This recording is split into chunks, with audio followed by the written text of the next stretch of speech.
পরীক্ষিত মহারাজ যখন জানতে পারলেন যে সত্যি তাই তো, আর মাত্র আমার 7 দিন আয়ু, তাই তিনি ছুটে চললেন। তিনি ছুটে চললেন বৈদ্যের কাছে, তিনি ছুটে চললেন ডাক্তারের কাছে। হ্যাঁ গো বাবা, ও মা, আমাদের যখন ব্যাধি হয় না তখন আমরা ছুটে চলে যাই ডাক্তারখানা, তখন আমরা ছুটে চলে যাই কোথায়, হসপিটালে। আজকে পরীক্ষিত মহারাজের তাই অবস্থা, যে আর মাত্র আমার 7 দিন আয়ু, আমি এখন কি করব? তাই তিনি ছুটে চললেন কোথায়, না সেই ডাক্তারের কাছে। সে ডাক্তারকে, সে ডাক্তার হলো সুখদেব গোস্বামী। যখনই সুখদেব গোস্বামীর চরণে গিয়ে আছাড় খেয়ে পড়লেন, প্রভু প্রভু গো প্রভু ও গো প্রভু গো প্রভু প্রভু গো, কি ব্যাপার, কৃপা করো। কি হয়েছে আমার কি হয়েছে তোমার? গুরুদেব, আমি আপনার চরণে আমি এটাই জানতে চাই, বলো বলো। আসন্ন জীবের প্রথম কর্তব্য কি? আসন্ন জীবের প্রথম কর্তব্য কি? পরীক্ষিত মহারাজ যখনই বললেন, সুখদেব গোস্বামী তখন বললেন, বাহ বাহ, আরে তোমার কি ব্যাধি হয়েছে, তোমার কি হয়েছে তুমি তো বলবে, তুমি সবার জন্য কেন বলছো? হ্যাঁ হ্যাঁ, আমি চাইছি সবার জন্য। আসন্ন জীবের প্রথম কর্তব্য কি? পরীক্ষিত মহারাজ তখন বলে উঠলেন যে শুধু আমার নয়, আমার তো আর মাত্র 7 দিন আয়ু আছে। আজকে রবিবার, তারপরের দিন হচ্ছে সোমবার, তারপর দিন হচ্ছে মঙ্গলবার, তারপর দিন বুধবার, তারপর দিন বৃহস্পতিবার, তারপরে শুক্রবার, তারপরে শনিবার। এই 7 দিনের মধ্যে তো সবাই মৃত্যু হবে। ভক্তমণ্ডলী, ভক্তিমতী মায়, তাই সুখদেব গোস্বামী বললেন, আসন্ন জীবের প্রথম কর্তব্য হলো হরি গুণানুকীর্তন। এই হরিনাম করো, হরিনাম করলে সব পাপ তাপ সব বিনাশ হয়ে যাবে। হরি বল। ভক্তমণ্ডলী, ভক্তিমতী মায়েরা, আসুন আজকে আমরা একটু সবাই একটু হরিনাম করেন। কি করবেন তো বাবা? এখানে কয়েকদিন ব্যাপী তো হরিনাম চলছে, যেটা আমি দেখলাম শুনলাম। সকাল চলে গেলে সন্ধে, আবার সন্ধে এলে প্রভাত, আবার দুপুর, আবার সন্ধে, হরিনাম চলতেই আছে। তো জানি না, দেখলাম এখানে বিগত কয়েক বছর ধরে চলছে, আজকে 15তম বৎসর অনুষ্ঠান চলছে। তো যাক যাক, গোবিন্দের কৃপা, সাধুগুরু বৈষ্ণবের কৃপায় আজকে বছর আমি আপনাদের চরণতলে আসতে পেরে আমি নিজেকে ধন্য মনে করেছি। তা আসুন আজকে সবাই মিলে আমরা একটু হরিনাম করব। পরীক্ষিত মহারাজ যেমন করছিলেন, আজকে আমরাও সবাই করব। কি সবাই করবেন তো? হ্যাঁ হ্যাঁ, জয় রাজা, হাসি মাখা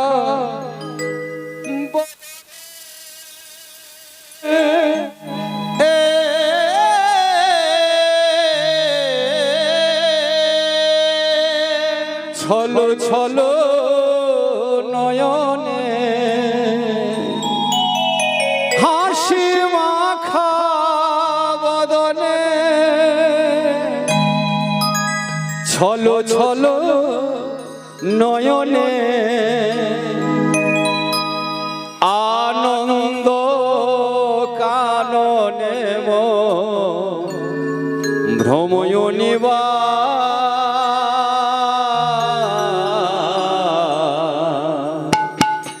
সবাই মিলে দুটি বাহু তুলে বলে হরি বল হরি বল মন রে আমার ও হরি বল হরি বল মন রে আমার হরি বল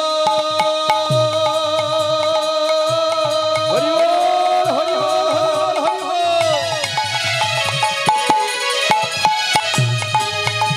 হরি বল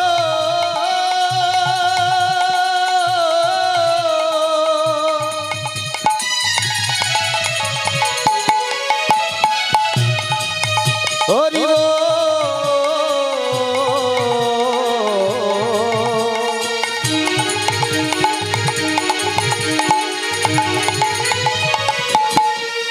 হরি বল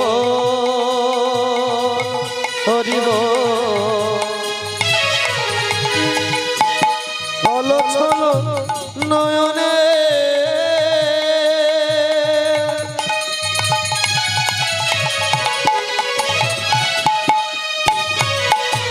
হাসি মাখা বদনে ছল ছল নয়নে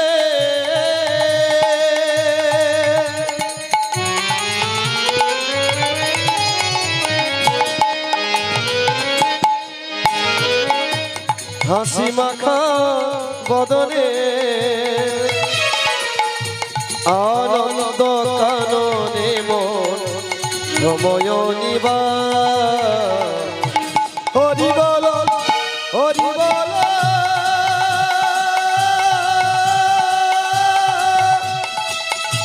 মনিরে আমার হরি বল হরি বল মন রে আমার গতি নাই এই হরি নাম ছাড়া কণ্ঠ ভরিয়ে গা হয়ে আত্মহারা গতি নাই গতি নাই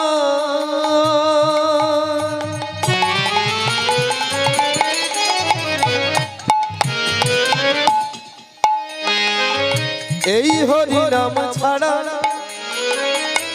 কণ্ঠ ভরিয়া গা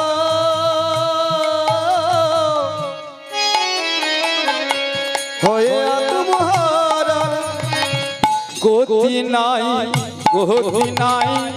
এই হরি নাম ছাড়া কণ্ঠ ভরিয়া গা হয়ে আত্মহারা গতি নাই এই হরি নামে ছাড়া কণ্ঠ ভরিয়া গাও হয়ে আত্মহারা ওই দেখো শ্মশানে দিবারাত্রি দিনে ওই দেখো শ্মশানে দিবানিশি দিনে ওই দেখো শ্মশানে দিবারাত্রি দিনে ওই দেখো শ্মশানে দিবানিশি দিনে জ্বলিতেছে মানব দেহে কতই অহংকার হরি বল হরি বল মন রে আমার হরি বল হরি বল মন রে আমার হরি বল হরি বল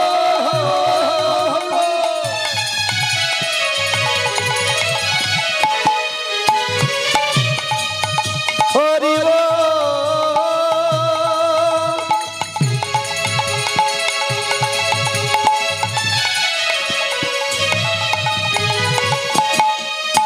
হরি বল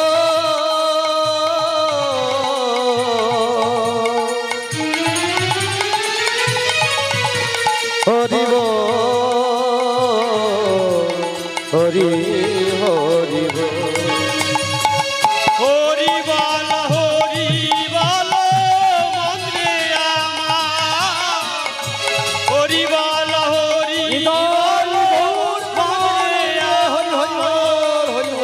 হরি বলো মনে রে আমার এই তো মহাপ্রভু বলেছেন হরের নাম হরের নাম হরের নাম কেবল এ বলো কলো নাস্তে নাস্তে নাস্তে গতির অন্যথা গতি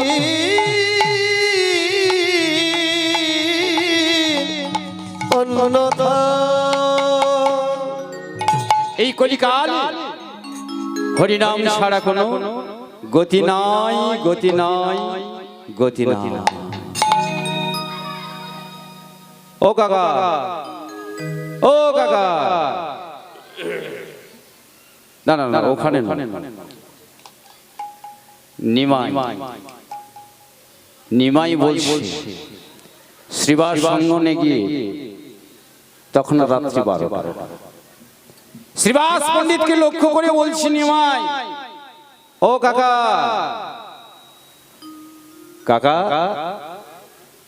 আমি এসেছিলাম তোমার সঙ্গে কয়েকটা কথা বলবার জন্য তুমি এসো না তোমার সঙ্গে কয়েকটা কথা বলবো।